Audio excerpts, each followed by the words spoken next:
Recently on Friday Club, we were delighted to have, just a week ago, Aidan Coleman as our guest in the studio. Well, we're delighted to say that after what was a great week for him, of course, yesterday winning the stairs hurdle aboard Paisley Park, he joins us on the phone now. Aidan, how are you doing?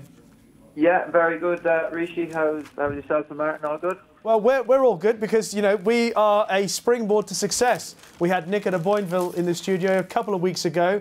Aidan, obviously, you were the guest last week. Now, you've had 24 hours to let it all sink in after Paisley Park's success. How did it all feel now? Yeah, it's like similar to yesterday. It's still just great to get it done. Great to see the horse, you know, go there and you know, show everyone what he could do. You know, the performance isn't a surprise, I suppose, to anyone, but you know, it's all well and good saying that. It's you have to go out and do it then, you know. It was an extraordinary thing. The camera shot, I don't know if I'm sure you've watched it back loads, to be fair. The camera shot, at one point, you look like you're, as usual, off the bridle, chasing him into it.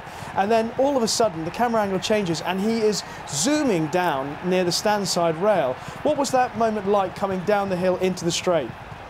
Yeah, like he was kind of, you know, when you kind of go out and plan these races, you know, you have an idea, especially in these championship races, and you know all the horses in the race quite well. You know what they're going to do, and you can usually get a fair idea if you visualise it there. You know, if you get a clear run round, you can usually have an idea of what's going to be happening in and around 2 hours of turning in, and you know, it was pretty much how I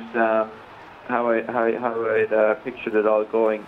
Just maybe a length or two further back than I would have liked, but at the same time, you know, I had every faith in my horse that when we, you know, there's a long hill on that, you know, the new course, and that track really suits him. So I knew from turning in that we were plenty close enough that we definitely have a chance to get there. After that, then we'll, you know, the rest is, you know, just need a bit of luck, you know. You won by about 3 lengths, I think, in the end. But his ears were pricked all the way up the straight, and you fluffed the last a little bit. Just how superior to the rest is Paisley Park, the rest of his peers at the moment? Look, he looks to be the very dominant force in the, you know, the staying hurdle division at the moment. You know, but what a great run behind from Sam Spinner. You know, then you know, Faheen to have another festival and a run like that. You know, what a great horse he is. Yeah, look, he's relatively young, he's only 7. We hope he's got a few more cracks at stairs hurdles anyway, at least. Martin and Niall with us in the studio. I know they wanted to jump in and send you their congratulations as well. Well done, Aidan. Thanks, Martin. Quick question. Wasn't the cleanest jump at the last. Did your heart skip a beat? Or were you always in control? Definitely. But to be fair, when I picked him up at the back of it, he really took off again, so I was able to relax a touch then. And how did you celebrate?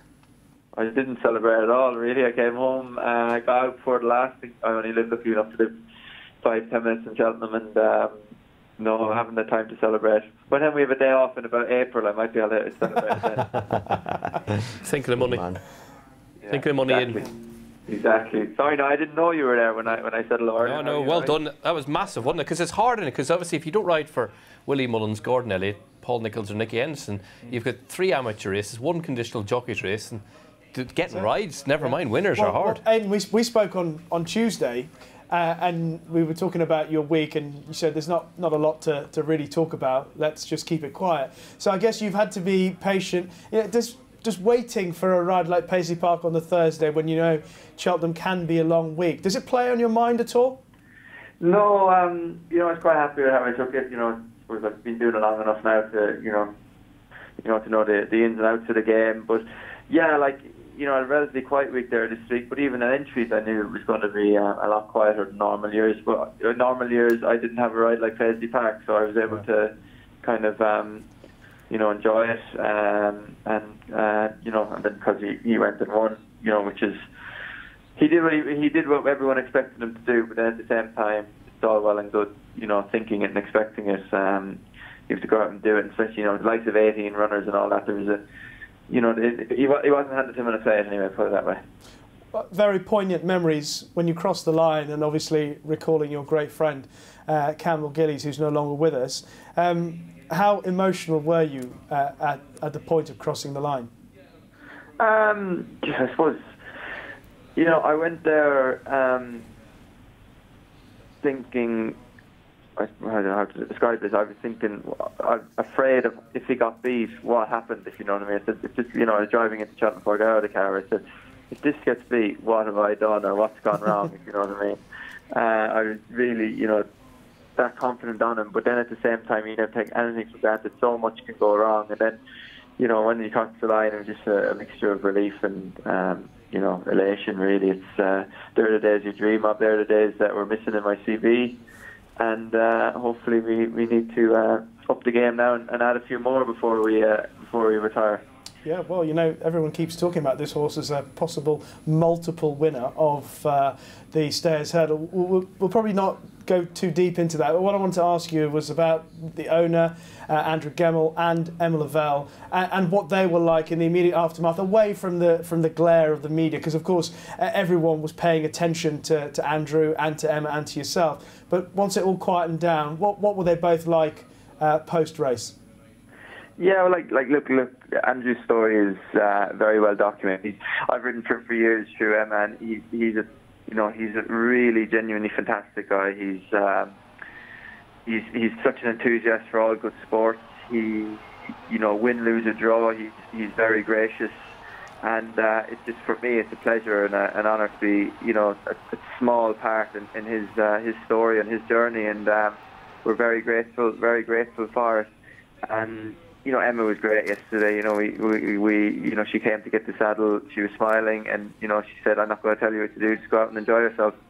And I was hoping that's what she was going to say, because that's what I was going to do anyway. So we were all on the same page. But for neither of us that had a horse or a favourite, and a technical banker for those races like that, there was no occasion getting caught up in any occasion or anything like that. She knew she had her job done. She had faith in me to do my job, and things like that go a long way. And you can just go out and smile and enjoy it then. And you've got the Emma, Barry as well, and then you got someone like Andrew in your corner, and it makes the whole game a lot easier. Great story. Martin, you got one more question for me? Yeah, sorry, Aidan, before you go, what about the news of Noel Feely? How much will he be missed in the weighing room? You know yourself, Martin, when people retire, this game kind of moves on, and it's like within a week or two, it's like they've never left. But Noel Feely will be one of those rare examples. It'll be like AP when he's gone, he will be really missed. He is just I'm not going to you don't need me to tell you. Anyone need me to tell you how great a man, great a jockey Noel Feely is. He is if I could be half the jockey he was, I never will be, I would be a very, very happy man. And then as a person, he's just great to have around. He's all these young lads could do it, just rushing into the weigh room much as they can before Noel goes, and watch him how he does things, how he conducts himself, and and try and learn off him. And us lads have ridden with him for a long time, where we've learned so much from him, and we're the better for it. Very, very great tribute to Noel Feely, Aidan. And the amazing thing about Noel Feely is he's about 15 years younger than Martin Dwyer, who's clinging on by his fingernails to his... 15 years. Did you see how many winners has Martin tipped tonight in Dundalk? 2, I think. 2, yeah, I've done all right tonight. So you're lucky for me, Matt, but then I'm not lucky for you, because you... Aidan, thanks for joining us. Well done, Aidan. Fabulous stuff with Paisley Park. Thanks, Jen. Thank you.